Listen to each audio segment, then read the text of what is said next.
I'm good looking. I sit down. Oh yeah. Continue to sit down.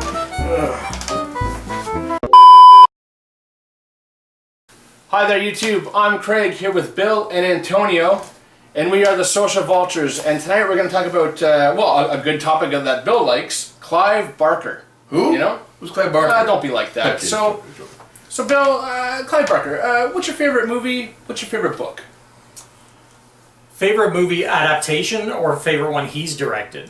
Because it would probably be the original Hellraiser. Okay. Because that's pretty much a masterpiece. But I love everything he's done. Lord of Illusions, I think, is really underrated. Nightbreed was fantastic. Adaptations that other people have done. I loved Midnight Meat Train, but I think Candyman's got to be the top one. Yeah. That movie's just awesome. Bernard Rose directed that, and he was a fantastic job. Book-wise, Thief of Always has always been my favorite book. The Holiday House. Which I think is probably one of the best children's fairy tales ever written, and I'm talking ever. Like grim fairy tales, and yet nobody really knows he even wrote a kid's book. But it's a brilliant, brilliant book. It's not overly dark either. It's a very well. I guess it's a well-written book. It's a brilliant book.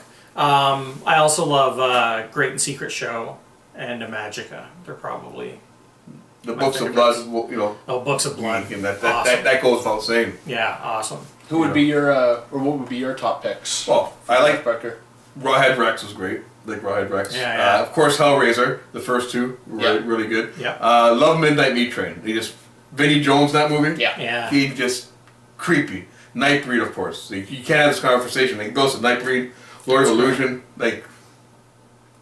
Yeah, I'd like to see Clive come back to directing. I'd really like to see that. I know he's busy. Accomplished painter, photographer. What doesn't he do? Oh, he's a Renaissance man. He's done so much. You know, he's got so many hands in different. He's one of the most brilliant artists I've ever seen. Yeah, just multi-talented. So, mainstream. I actually had the pleasure years ago at Fan Expo to get behind the scenes and spend, I don't know, must have been 45 minutes just hanging out with him in the back, and he was the nicest, most genuine guy.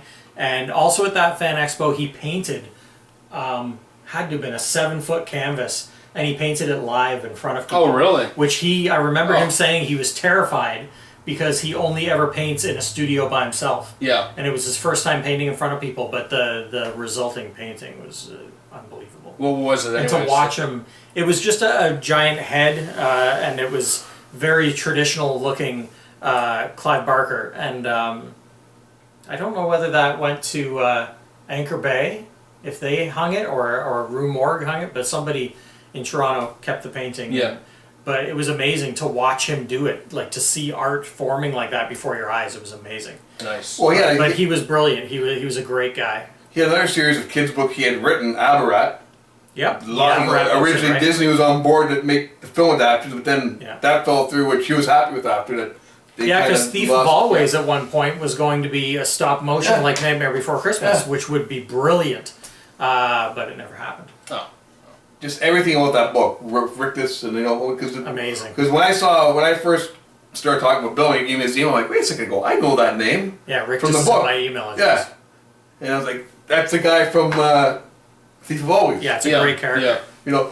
But what do we need to see still from Clive Barker? What do we want to see? The funny thing is, I think a lot of his books, the scope is too big to make into movies or TV shows. Because the scope of his imagination is insane.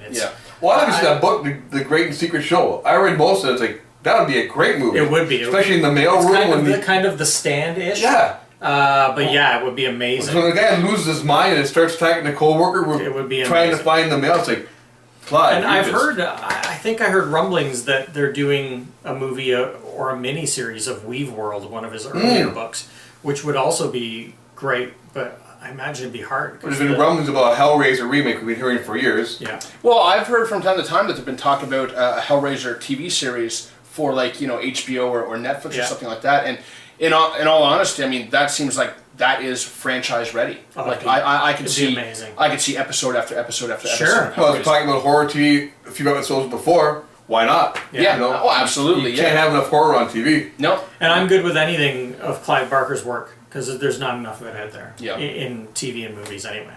Yeah. Yeah. But saying that, folks, you can't give up of the social vultures, because we will return in print and film on YouTube, most likely on YouTube. Yeah. But until next time, Antonio, Bill? And Craig. we are the social vultures.